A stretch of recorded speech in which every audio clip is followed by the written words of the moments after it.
Hello, Mr. Five. I'm Aybutur, and this is my paper proposal for our course Animal Ethics.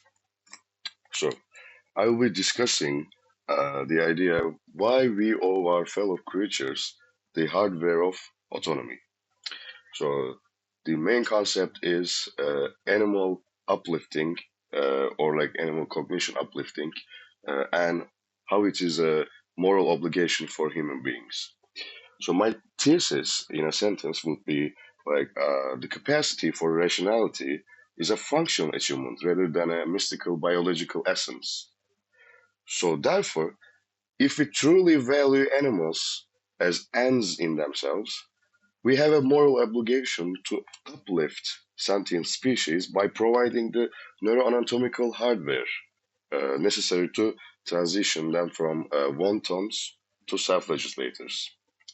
So the idea is from the chapter 3 of Course Guard, she says that rationality is a functional achievement, not a some like a magical, mystical, biological essence of humans. Uh, and on chapter 7, she also says that the normative self-government, the rationality of the humans, is a radical break from the animal past.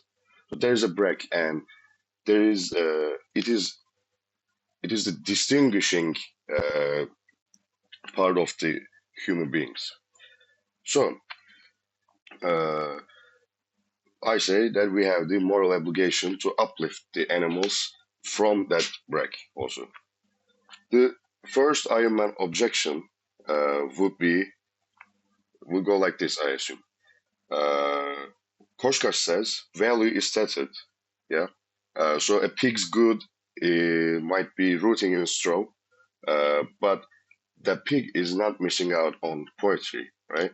Uh, so by making them rational beings, the animals, we might be forcing a pig to be a Socrates. Yeah. So we are violating its nature by imposing human-centric values. This might be the main, like the Iron Man objection I will be using in my paper. So also this tethered thing is coming from the chapter 2, and my response will be like this. I will respond by distinguishing the content of the good and the structure of agency. What I mean, like the rationality is not a human essence. It's basically a veto mechanism which is originated or like rooted in the prefrontal cortex. Yeah. So it's not a mystical essence, as I said. So Korskar admits that rationality provides a deeper level of intentional control, right? So this is the use of rationality. But being a wanton uh, means like being driven by impulses. Uh, it is a state of radical dependency.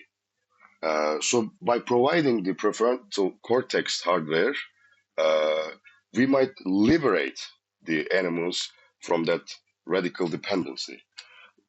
And yeah, we will be moving an animal from passive to active self and make them be in control uh, for the first time in their lives, right?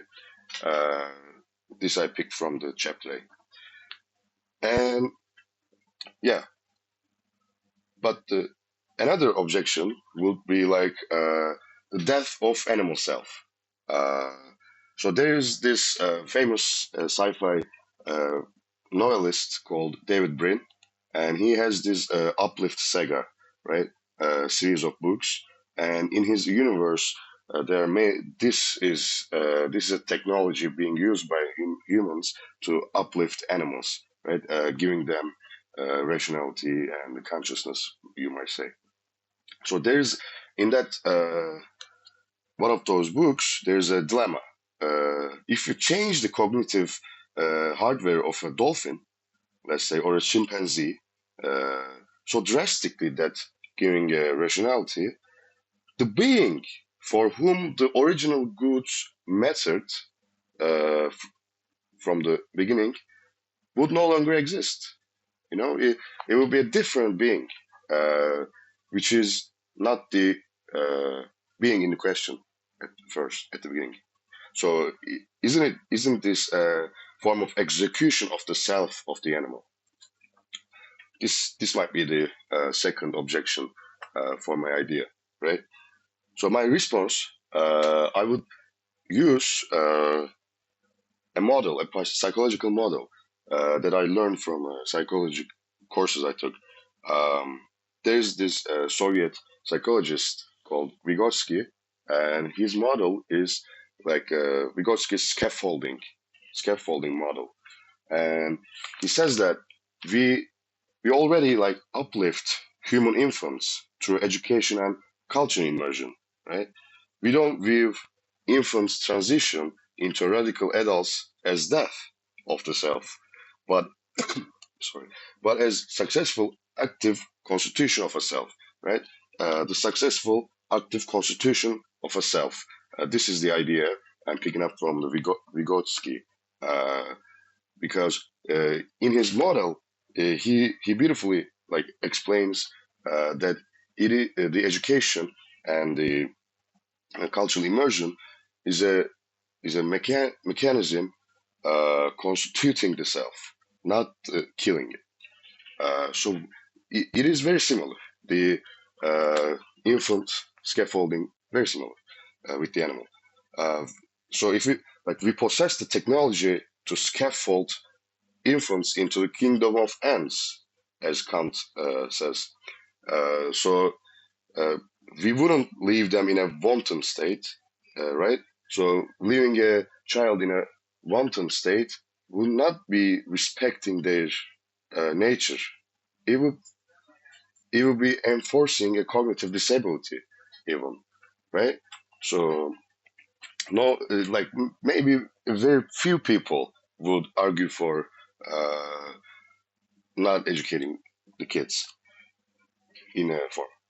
Yeah, so we have the moral debt to heal the limitation of our fellow creatures. So it is a form of disability, their nature, their lack of rationality, and we have the moral debt to heal that. And yeah, uh, so some objections might go like this, some little ones. I am not sure which ones I will be using in my paper and in which order. But yeah, one can be like, isn't it cruel? Isn't it cruel to do this to animals? This is like a more emotional response, and I would say it is not cruel. It is not cruel. When you think about the Maslow's hierarchy, yeah, rationality brings suffering, yes, but it still is a higher state of being, right? Because it grants autonomy. So the damage is the price you pay for the freedom. So one can say, yeah, there is the damage you're paying for the freedom, but we are not asking the animals if they want to pay the damage or take the damage, pay the price. There's this issue of consent, right? One of my friends is gonna be writing a paper on the consent, but like for my idea, I would respond as, I mean, we also don't ask children if they want to be educated or not, or like socialize in a park. We don't ask them. It is in their best interest. Uh, so the same logic goes here. We do that to animals because it's in their best interest. We know that. We know that the rationality or like the being not radically dependent to their desires, their instincts, is a ultimate good, right? So for even Koshka, this is what makes humans morally in a higher state, right?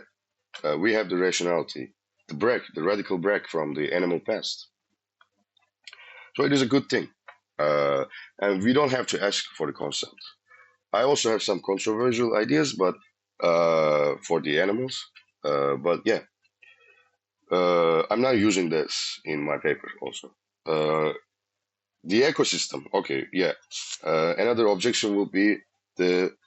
But if we are going to do this, like if we are gonna uplift the, for example, a lion's cognitive abilities, the lion might stop hunting the gazelle or something. So this would disrupt the ecosystem, right? This is correct.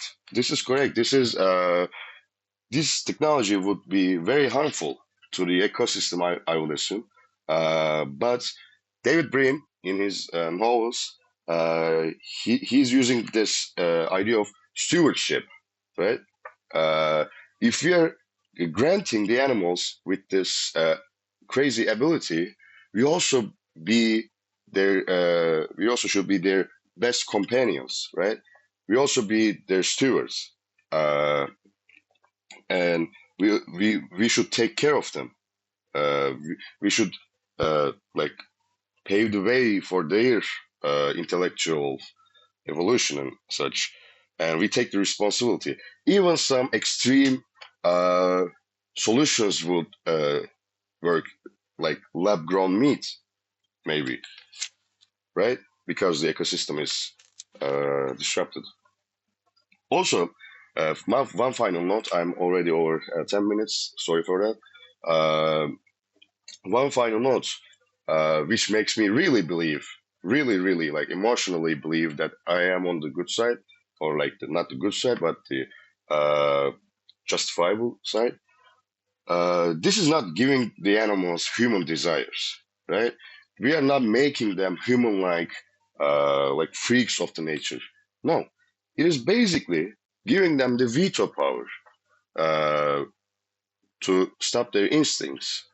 They will still have their own kind of desires, right? The lion will still have the lion desires, and the chimpanzee will have the chimpanzee desires.